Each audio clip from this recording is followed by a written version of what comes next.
एक दरवेश को जब भी भूख लगती थी खाना अपने आप उसके सामने आ जाता था। वह शुक्र अदा करके खा लेता और बाकी दिन इबादत में गुजार देता। एक दिन सुबह जब वह जागा तो हैरान रह गया कि आज खाने के लिए कुछ भी मौजूद नहीं था। उसने दिल में सोचा शायद थोड़ी देर में आ जाएगा। वह इंतजार करता रहा। भूख बढ़ती गई मगर खाना नहीं आया। आखिर उसका सब्र जवाब दे गया और वह खाने की तलाश में निकल पड़ा। चलते चलते वह एक यहूदी के घर पहुंचा और अदब से बोला, क्या मुझे थोड़ा सा खाना मिल सकता है? यहूदी को उस पर तरस आ गया और उसने 2 रोटियां दे दी। दरवेश शुक्रगुजारी के साथ वापस चल पड़ा। रास्ते में यहूदी कुत्ता उसके पीछे लग गया और जोर जोर से भौंकने लगा। दरवेश ने एक रोटी उसकी तरफ फेंक दी। कुत्ते ने तुरंत उठाकर खा ली। जैसे ही वह आगे बढ़ा कुत्ता फिर भौंकने लगा। मजबूर होकर दरवेश ने दूसरी रोटी भी उसकी तरफ फेंक दी। कुत्ते ने वह भी खा ली लेकिन फिर भी पीछे आकर भौंकने लगा। गुस्से में दरवेश बोला, ऐ बेशर्म कुत्ते, तेरे मालिक के घर से मुझे 2 रोटियां मिली थी, मैंने दोनों तुझे दे दी, फिर भी तू मुझ पर भौंक रहा है। यह सुनते ही कुत्ता बोल उठा, बेशर्म मैं नहीं तुम हो, मैं 2 दिन से भूखा हूँ। मेरा मालिक कभी समय पर खाना नहीं देता, फिर भी मैं उसका दरवाजा छोड़कर किसी दूसरे के दरवाजे पर नहीं जाता। और तू कैसा अपने मालिक का वफादार है कि तुम्हें सिर्फ एक दिन खाना न मिला तो फौरन दूसरे के दरवाजे पर मांगने जा पहुंचे। ये सुनकर दरवेश का दिल कांप उठा। जब वह अपने ठिकाने पर वापस लौटा तो उसका खाना उसके सामने रखा था।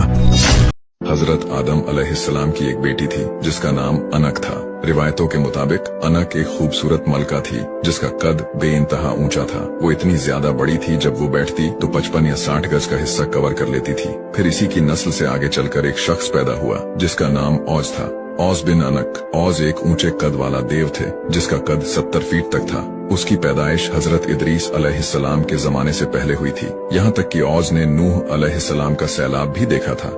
उसके बाद औज बिन अनक ने हजरत मूसा अलैहिस्सलाम का दौर भी पाया था। हजरत अब्दुल्ला इब्ने मसूद फरमाते हैं कि हजरत मूसा अलैहिस्सलाम का कद 12 हाथ था। आप अलैहिस्सलाम के असा की लंबाई भी 12 हाथ थी और आपने छलांग भी 12 हाथ की लगाई थी। लेकिन फिर भी आपके असा की चोट सिर्फ औज की टांग तक ही लग पाई थी। लेकिन इसी चोट की वजह से औज की मौत भी वाक़ई हो गई थी, क्योंकि यहाँ बात हजरत मूसा अलैहिस्सलाम की हो रही है जो तमाम पैगंबरों में से बहुत ही ज्यादा गुस्से वाले पैगंबर थे, जिन्होंने एक थप्पड़ से मौत के फरिश्ते यानी हजरत इजराइल अलैहिस्सलाम की एक आंख फोड़ दी थी।